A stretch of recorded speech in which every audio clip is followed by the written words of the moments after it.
Good afternoon, everyone. Thank you for joining us this afternoon. We're just letting everyone in through the waiting room, and then we will get started.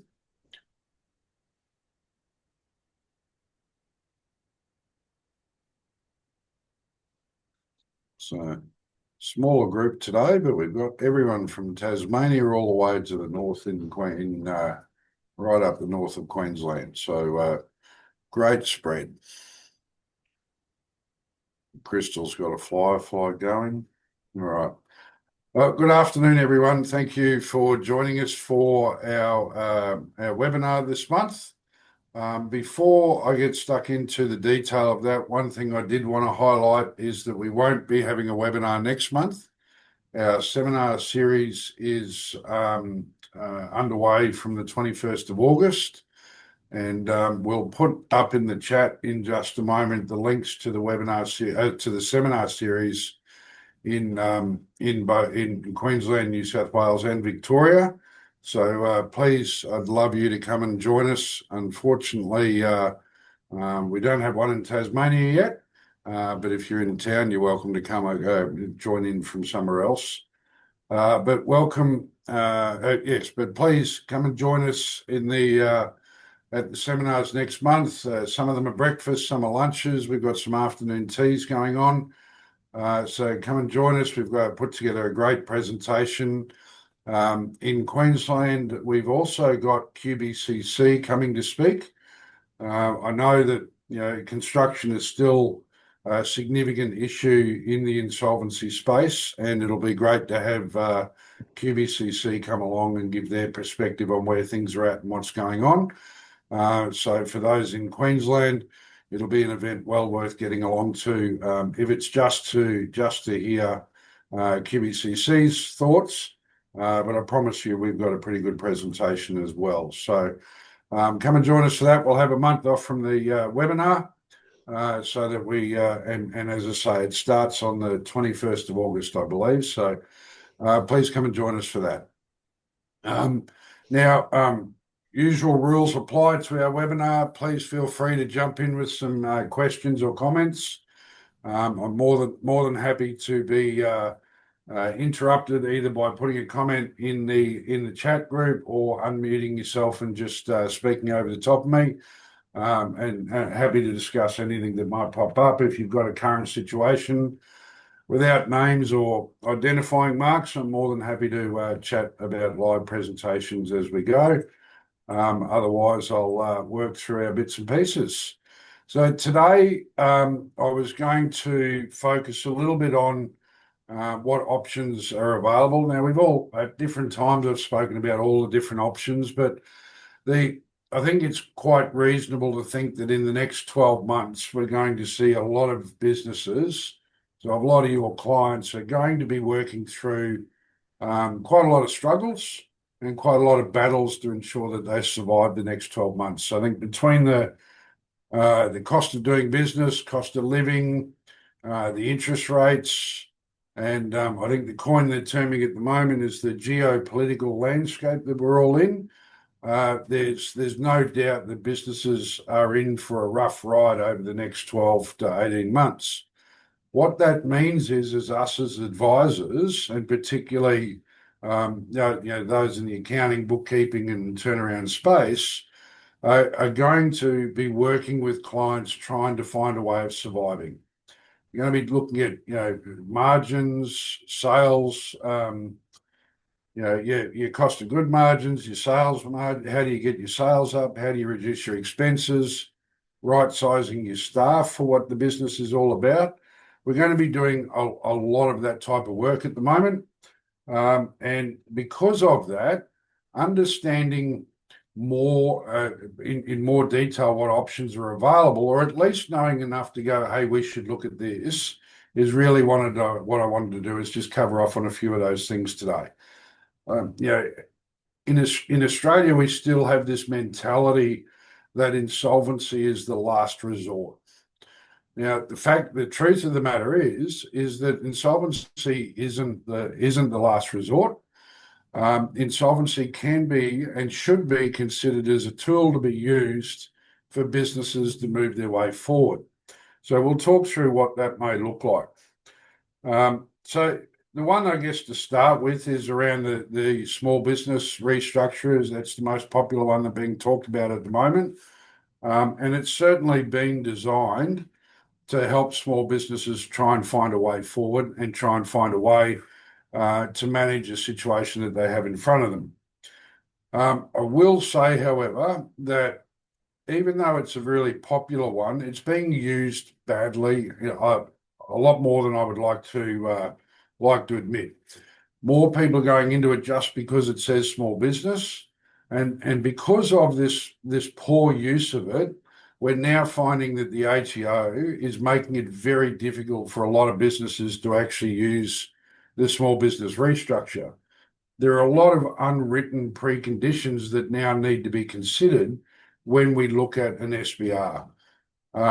If, for instance, you've got a poor compliance record, so you haven't been lodging your tax return or your business activity statements on time and regularly, if you haven't been doing your tax returns, and quite often we find businesses are late in doing these things when they can't afford to pay it because they're worried about, well, one, sometimes even the cost of getting it ready, but more importantly, they're more worried that if they report it, if it's going to create a bigger issue. That now is a red flag for a lot of SBRs, and with the ATO voting on it. So that's becoming a real problem for it. The director penalty notice, not director penalty notices, director loans are becoming a real issue. Again, you'll often find business owners, and I've spoken about this before, that business owners may have themselves on a wage, but then on top of that, because of the cost of living, they're pulling more money out of the business outside their wage. That's going into your loan account. And then when you do an SBR, if that loan account is increasing, the ATO will see that as a red flag. And they will look at ways of avoiding, well, not looking at ways of avoiding, they'll look at not supporting an SBR because they're seeing that the loan account is rising. So even though I think it's a really good tool, you've got to be aware of how and when to use it. Now, we're coming into another round of tax seasons. You're going to be getting a lot of the financial information for your clients over the next couple of months. And if you've got clients that are looking or are looking at a little bit under stress, they might have some legacy debt issues that they're trying to deal with. It's often better, rather than trying to help them fight through by having a payment plan that might then fail, or putting a second payment plan in place or a third payment plan in place, whatever the case may be, doing it early before some of your compliance issues have come to play, you can actually get on top of it and use the system more effectively. The other reason why I'm saying potentially look at it earlier is, again, if the debt's a little bit smaller, your compliance is under control, or you've got time to rectify some of the loan account issues that might be in play before you go to appoint. And if you're appointing because you've got a direct penalty notice on hand, then you don't have any choice. But if you're thinking that you want to go down that path, we do a review of it and we work out the loan account is going to be an issue. That may give us time to work with you and the client to rectify the loan account issue before we submit the SBR. As I say, unfortunately, we're seeing a lot of cases at the moment where SBRs are being, application is being made for an SBR, and they're really not the right scenario, and it was never, ever going to pass. Saw a client about 2 months ago who, before they came and saw us, went directly to an IP who convinced them to do an SBR. Now, we've been able to reconstruct what it looked like back in September when they did the SBR, and I could have told you then that it was never going to get up, because in the first instance, the ATO debt was at about 950,000, so it was just under the threshold. However, when you bring in the other general creditors, it would have gone over the limit, and then that potentially would have been enough to knock it out. On top of that, this particular client, and I'm not saying he was a good client, but this particular client, on his balance sheet, had separated out the loan accounts on an annual basis, which I'm seeing a lot more of at the moment. And he had a loan account in 2018. There was another loan account in 2019, another loan account in 2020. And every year, year on year, that loan account was more than what he'd drawn the year before. To the extent that in 2023, the loan account was up around $800,000. Now, the ATO debt was 950, and the simple thing is that the ATO will go, well, you took out 800,000, that could have been our money. Why would we support you? So and again, before we were involved, the guy paid the money, put the SBR up, the SBR failed, and then he's come back to us now 5 months later, 6 months later, going, I've still got this problem, I don't know what to do about it. The other real issue is that if we look at doing a liquidation for him, he has now declared that he was insolvent back in September last year. So then defences for insolvent trading become more difficult, and a number of other issues come to play, because when you apply for a small business restructure, you need to declare as the director that you are either insolvent or likely to become insolvent. So you create some other issues when it's the wrong thing to do in the first place. So I would encourage you, before I get into an example of how the SBRs are working, I would encourage you, if you are considering looking at it, make sure appropriate pre-analysis is being done to ensure that they are a client that will actually match and have a high likelihood of success before you actually go directly to getting an SBR done. Getting that pre-work done to know that it will meet all the requirements is critical to ensuring a higher level of success. Where they can work, though, they are a really, really powerful tool. And I'll give you an example. We had a cafe that we looked after, and there's certainly, I'm going to have a number of examples of cafes at the moment, because they're by far an industry that's under stress. But this cafe opened up in about September of 2019, just before COVID hit, and they were all excited. They had their brand new cafe. Everything was going well, and then COVID hit. As it turned out, COVID actually was pretty good for them. It was a cafe here in Melbourne.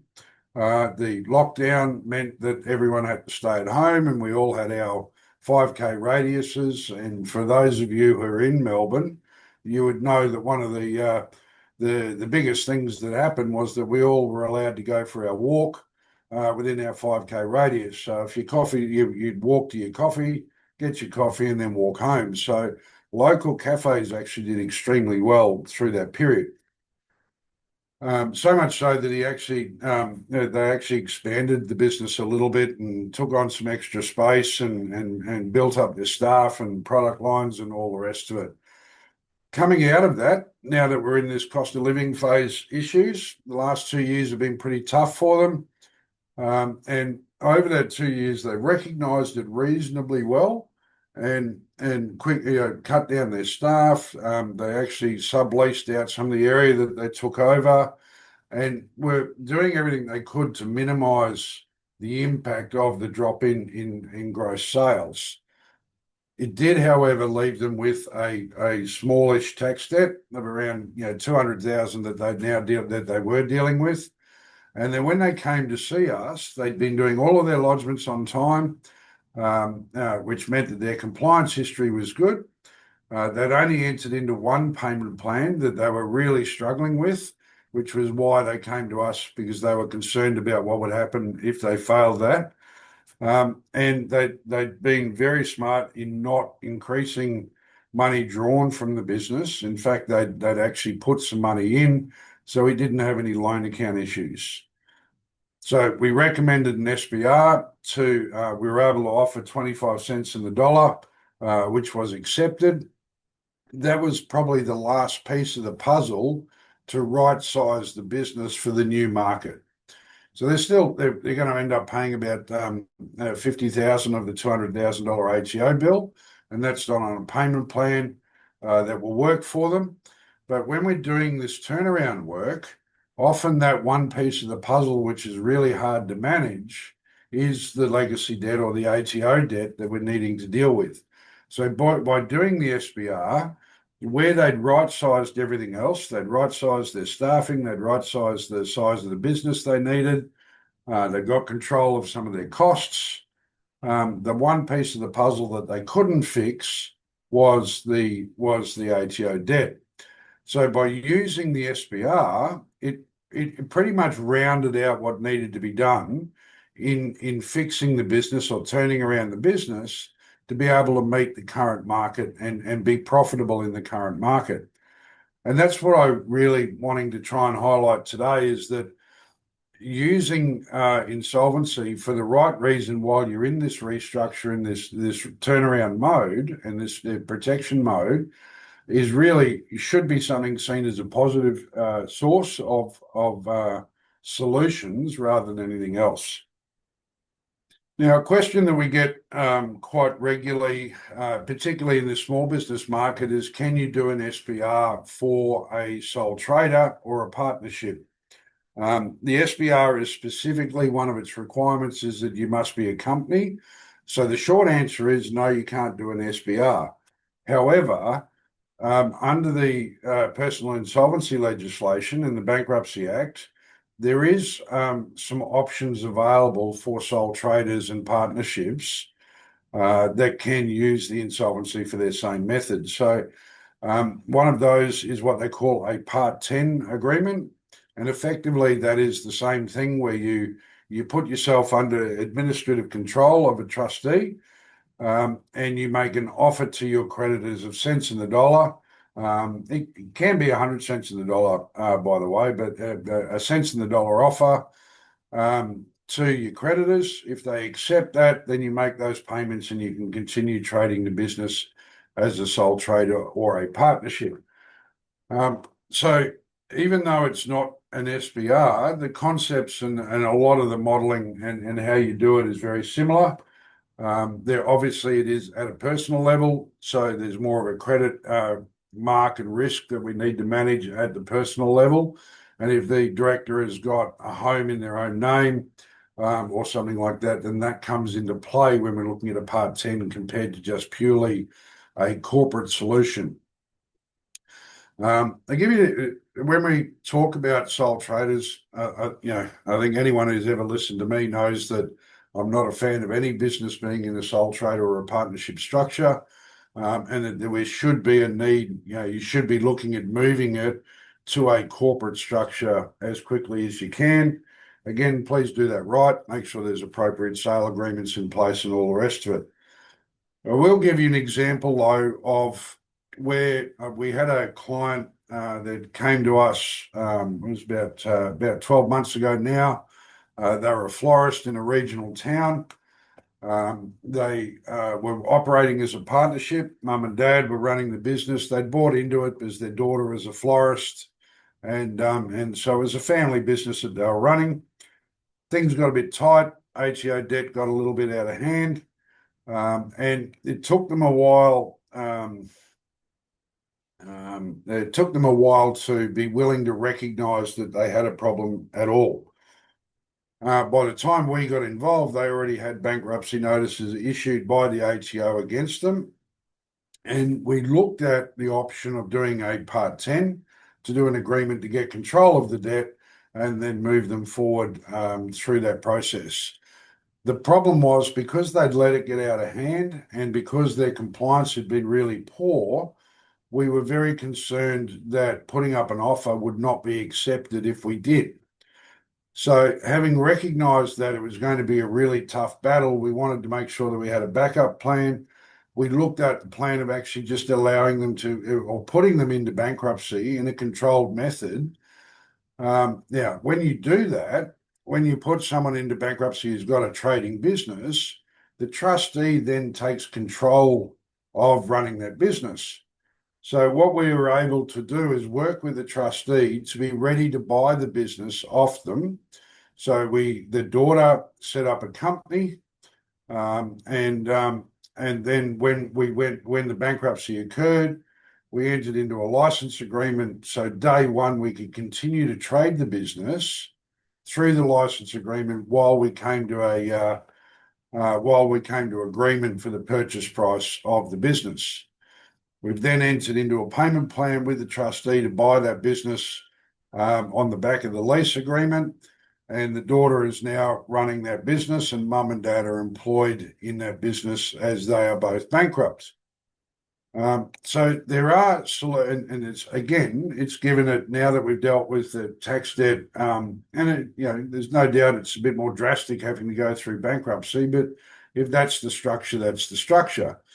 But because we've now been able to move that business into a corporate structure through a sale, the business can now move forward with its employees and mum and dad, as well as mum and dad, and continue to trade now without all that legacy issue moving forward. That one I can say is not necessarily an example of pre-planning a turnaround of the business. It came pretty late. But what it has done is given a real clear picture on how for them to move forward. So we've started the turnaround process with a new business and a new shell, and now their accountant is now working with them to ensure that they get on top of all of the other costs and expenses and revenues to ensure that it's a business that can move positively forward. So even though directly there is no SBR available for sole traders and partnerships, there are still solutions available for those clients who are working under those structures. One of the other areas we're seeing a lot of, and pretty much everything we're talking about today I've spoken about before, but one of the other areas we're seeing quite a lot of activity in is business owners who have had enough. They've fought through COVID. They've fought even before COVID. Just running a business, as we all know, is not the easiest thing in the world. They've come out the other side. They've now got all of these cost of doing business and cost of living issues to deal with. And so they've just decided that they've had enough and they want to get out. Now, if you're debt free, that's about a matter of finding a business broker and selling the business and moving on. But what we find is those that have had enough and they've got corporate debt, they're going to their brokers or going to a broker and saying, I need to sell the business for $220,000. The broker's going, well, it's probably only worth $100,000, but if you want it listed for $220, I'll list it for $220, and we'll wait to see what happens. Unsurprisingly, we don't get any offers. Often this debt is still building. Now, I've used those numbers on purpose because I want to give you another example of making sure we're looking at how we help the client achieve their results the right way. Oh, excuse me. Excuse me a moment. Okay, so again, another cafe. This one was on the Gold Coast.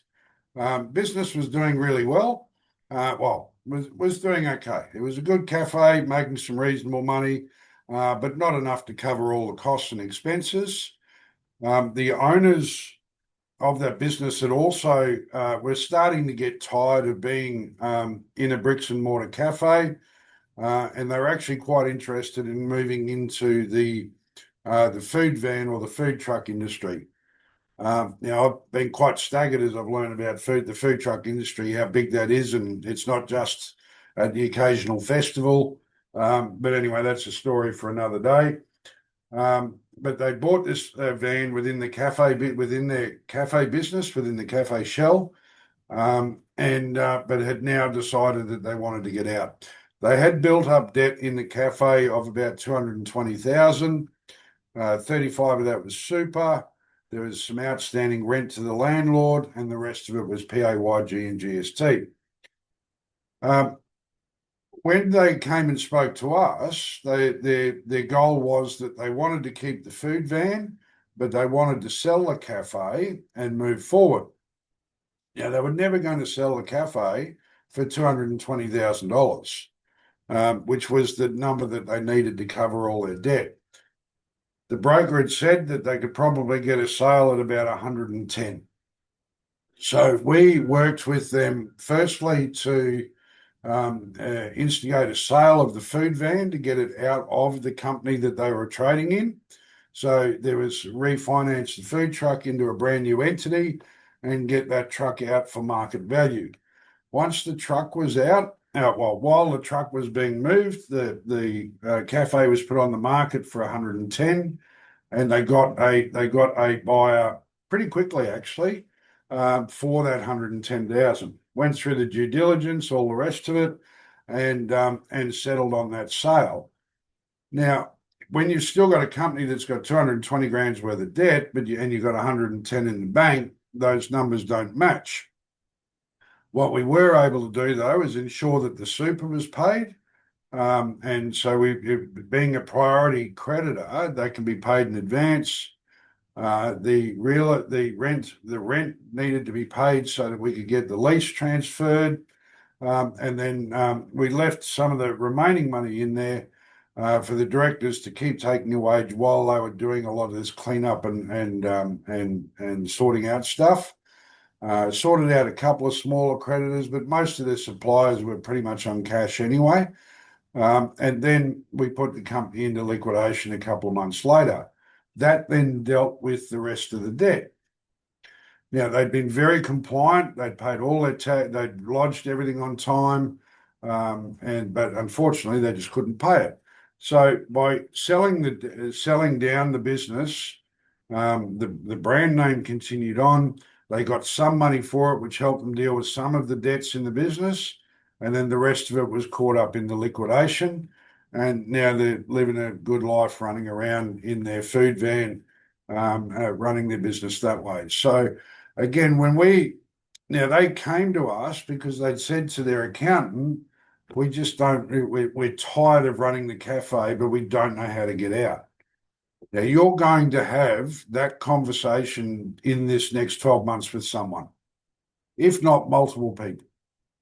And involving a firm like Jonge will allow you to look at options outside the general scope.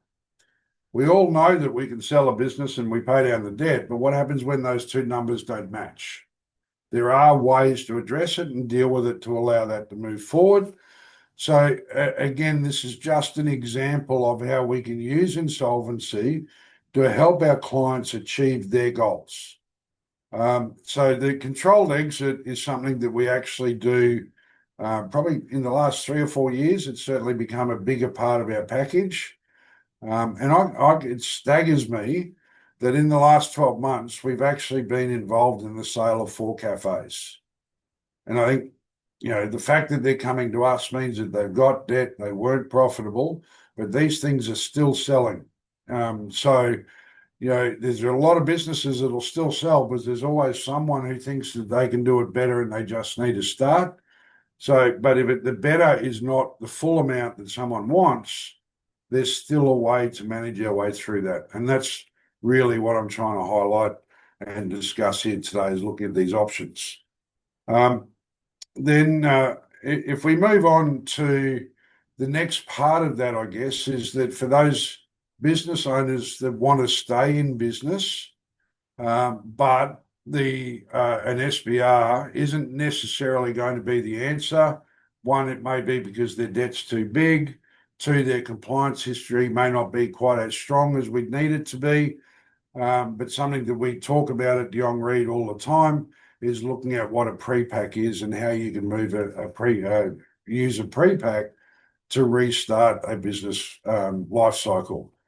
So in simple terms, a pre-pack is that we enter into a transaction from old co to new co, backed up by valuations of both plant and equipment and goodwill, enter into a sale agreement and sell the business from one to another. Now, that can be done in very urgent circumstances where you've got DPNs on foot, you've got creditor stat demands on foot, but ideally you don't want to do it with that amount of time on foot. You want to do it with more time on foot. So again, when you highlight a business that is in a bit of strife, they're trying to work their way through it, but getting over that legacy debt is going to be a bigger issue than you want. Having a bit of time on your side to make this all work is really important. So again, I'll give you an example. A trucking business that we've been working with for the last probably 9, 10 months. They have, and trucking businesses are always an interesting one because they've got significant assets. So this business had something like $1.4 million in equipment. Now, there was lending on a lot of that equipment, but the net value of the equipment was probably sitting at around $350,000 to $400,000. So we worked with the client. There are significant issues. We had state revenue, we had the ATO, we had some work cover issues. There are a whole lot of issues in the old business. And as it turned out, this was also a succession plan to take it from father to son. So we were moving into, so we entered into the sale agreement, we got the valuations done. We worked with some brokers to get new finance on the equipment to pay out the finance as we brought all the equipment over. But the sale agreement had 350 odd thousand in equity that needed to be paid by the new company into the old. Now, because we had time, we had the ability to enter into a structured sale agreement that had payments on top of the finance on a monthly basis going into the old company. Now, when you've got that time, that money, we can keep the old entity, just trying to get my hands on the screen, the old entity and the new entity working side by side. So as the payments come across, those payments can be used to pay various creditors in a non-preferential basis within the business, of the old business. So we can actually start paying down some of the key debts of the business while we're getting the rest of those funds through. Now, if at any time the ATO or one of the other parties came to punch, then we could put the company into liquidation quickly, and that we would then be able to, then the liquidator would get the rest of the money in that sale agreement. So it was important for us to try and control that process for the clients as much as we could.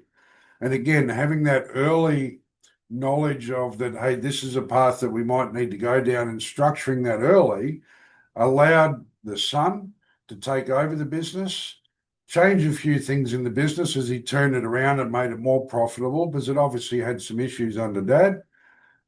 Make it profitable, change some of the routes, change his pricing, change the staffing, but he was doing it all in the new entity without the pain of the legacy debt hanging over him, that he would need to, any gains he made would be lost against paying a lot of this old stuff.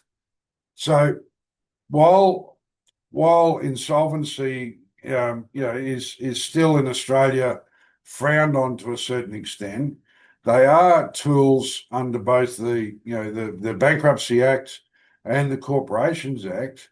They are tools that the directors and our clients can avail themselves of to ensure that they can actually create a longer, sustained and strong business, rather than spending the next 3 to 5 years fighting their way through and not actually being able to get in front or on top.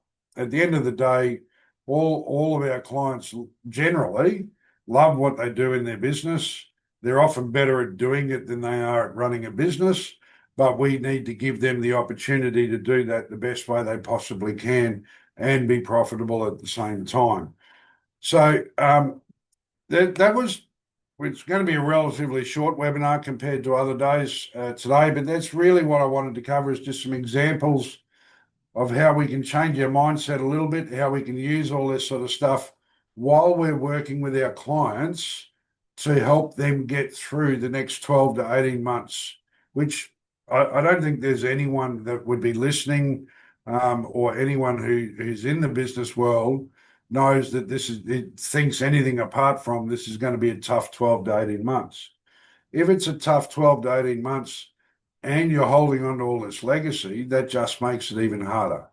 So we can find a way to give them a fresh start, a new start, a cleaner start, or a right size start, whatever words we want to use, then that's really what this is about. Um, Thank you, Janelle. I'm glad that case studies bring hope. So that's what it's all about.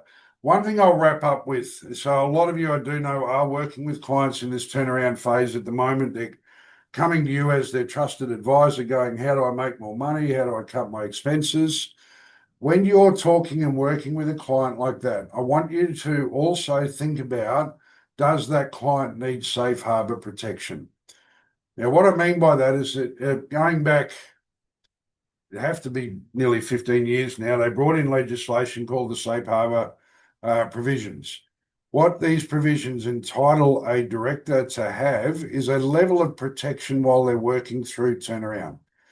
Now, there are some rules and who can achieve it and who can. This is for companies, so it applies for companies only, or companies and trusts. But if you're working through a turnaround phase and you're coming from a point where you are holding some legacy debt or you're potentially insolvent, if what the provisions say is that if you do an analysis on day one that says if the company went into liquidation, this is what would be available. These turnaround strategies will mean that we will get a higher return than if we liquidate today. The higher return or a better return is a very rubbery in the legislation as to how it's announced. So if we're thinking about any type of turnaround, it's built on hope that we will get some better profits. That will be enough generally to enact this protection. Now, what the protection does is that if after all the hard work of trying to fix the business, restructure the business, turn it around, doesn't work and it ends up in liquidation anyway, it's called a carve-out provision, which means that as long as the documentation matches that you've got the appropriate safe harbor protection, a liquidator cannot go after the director for insolvent trading. Now, this is particularly important for clients and business owners that have personal assets. If you don't have personal assets, a liquidator is not going to get too excited about insolvent trading.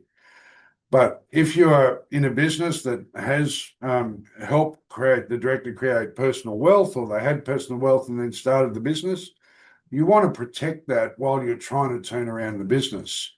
So if you're working with clients in that turnaround or trying to build them back up and get them back to good profitability, think of that as a trigger. Do we need safe harbor protections? Give us a call, talk about the scenario, and then we can work out if we can assist in putting those protections in place for your clients. So really, really valuable tool. Doesn't get talked about a lot and you don't hear it much in the press. And the reason for that is there's no need for disclosure. So whether it's a Virgin when they're going through their restructure a couple of years ago, or whether it's mum and dad down the road, there is no need to disclose that you are working under safe harbor protections. All you need to do is make sure that you have that paperwork in place and that the board, whether that be mum and dad as the directors or a more significant board, working with turnaround advisors, secure that position on review that position on a regular basis. And even that regular basis is subjective in the marketplace. So it's a really handy tool. As I say, you don't hear much about it because if the protections are in place, then a liquidator doesn't even have any right to make a claim because it's a carve-out provision, not a defence. So if it was a defence, you might see a claim go up in the court and then someone comes through and says, "Hey, I've got safe harbor." Then we would see that stuff in the court. But because it's carve-out, we don't actually see it in the court very often. And there's no need for anyone to see it. But I'd be quite confident that, that most of the senior or most large businesses would have an automatic safe harbor in place. And they would have advisors and people making sure that that's there all the time. It's to help It was designed for entrepreneurs to help protect entrepreneurs. So we are in the small business market, we're all talking about entrepreneurs. So let's give them that protection, or at least give them the option of that protection as they're working their way through. That pretty much wraps up what I wanted to talk about today. So if there are any questions, please throw them in the chat or unmute yourself. Stella's jumped in with the poll very quickly there. So please feel free to rate me. Bit funny asking to be rated. And if you've got any comments around anything you would like me to cover in future webinars, or any other insights that you want on more, please feel free to put those comments in there as well. I do look forward to hopefully seeing most of you at one of our seminars. As I say, all of the links are in the chat. You can, or if to our seminars, you can also go to our website, and all of the links to them will be there. If you can't get to either of those, shoot me an email and I'll shoot you the links or the invites to come along as well. I would love to have you, Hank and I would love to have you at any of them across the country. Again, remembering in Queensland, we've also got QBCC. In Victoria, you've just got me or some of the staff potentially speaking. And New South Wales, I'm not sure. I think it's just the internal staff, but there may be someone joining that. So keep an eye out for those. Look forward to having you join us again in the future. There will be no webinar next month, but keep an eye out for the next sessions when we advertise those, and I look forward to having a chat to you then.